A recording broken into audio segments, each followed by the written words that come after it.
Hi, this is Jason. I just wanted to share something that I observed in a meeting today that I've actually seen quite a bit in the recovery community, and I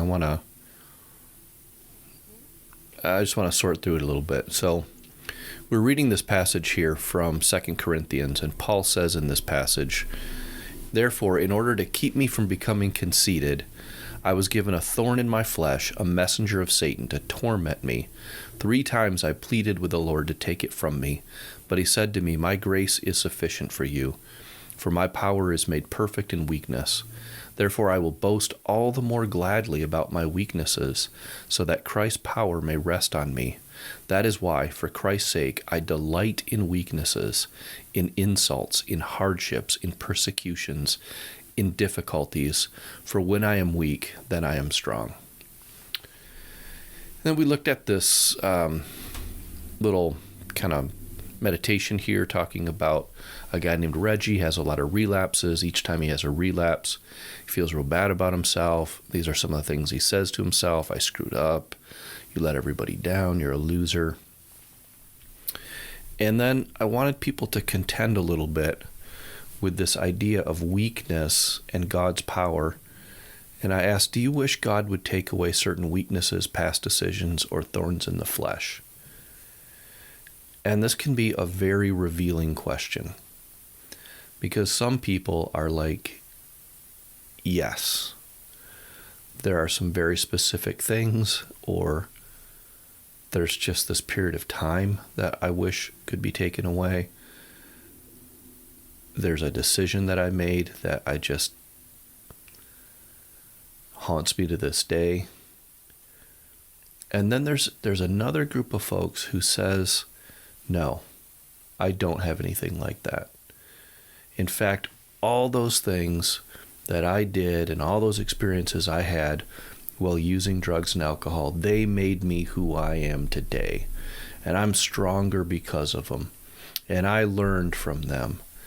And to me, when I hear this, what I think of is like a scarred up lion walking through the jungle who bears the scars of all the battles they've been in, and that shows their age and their wisdom and their prowess and how much they've lived through, and it makes you a little bit in awe of this lion that's just fought his way tooth and nail through his existence to get to where he is now.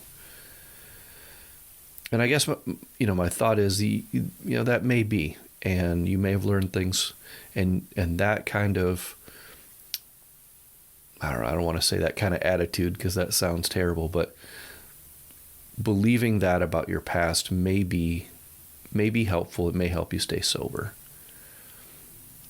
But for other people who are saying, you know what, I can't make any sense out of it.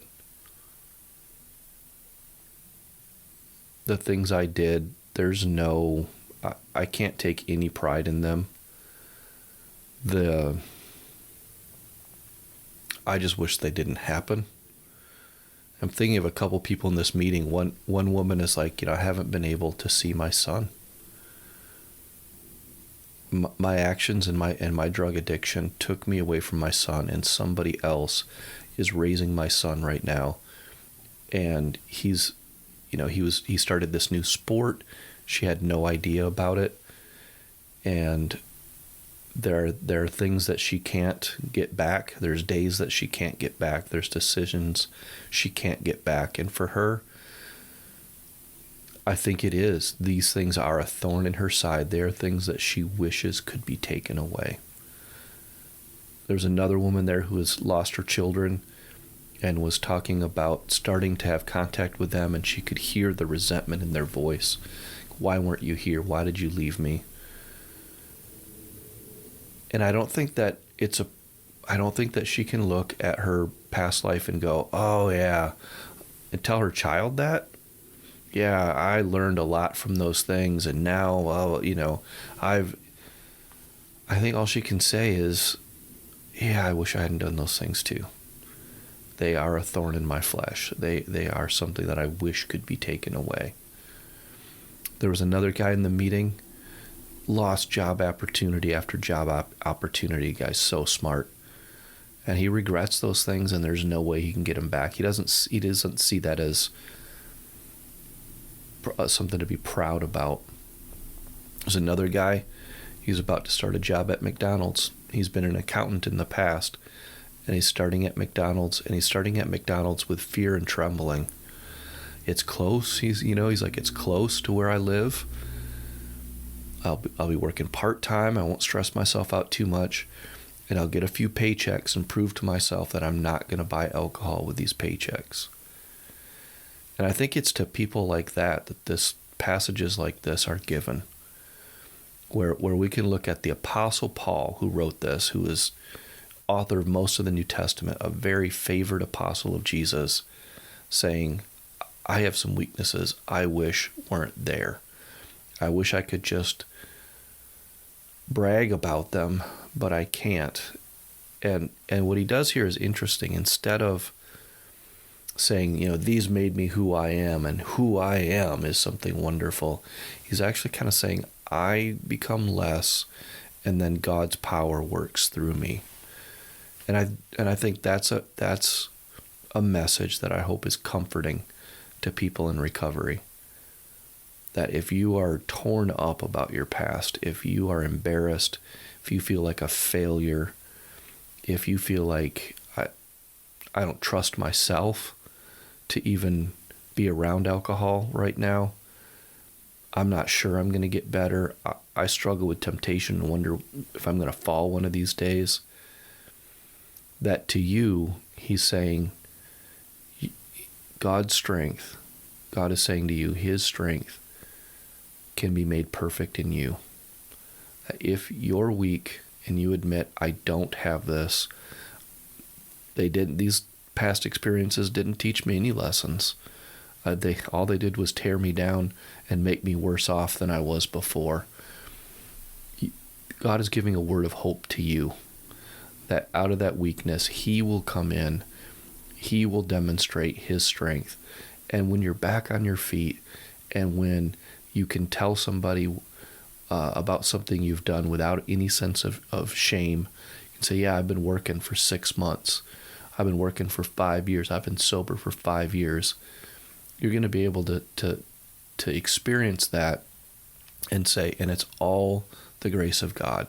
Because I was at a point I couldn't have done it on my own. And so, yeah, if you feel like, I learned something from these things and I'm going to use these experiences and now I'm not going to do that anymore, good. I'm glad. I'm not saying that with any sarcasm at all. Good. My prayer is that you do become sober and that those things do make you into a good person. But at the same time, if you're someone and you just, there's no way to make sense out of what happened. This passage is telling us he can still help you. And if you don't have the skills or the ability or the power to make the change, he does.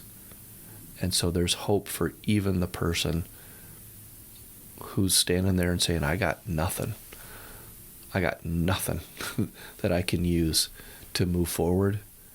You can still hope and have faith in a future that is alcohol and drug free.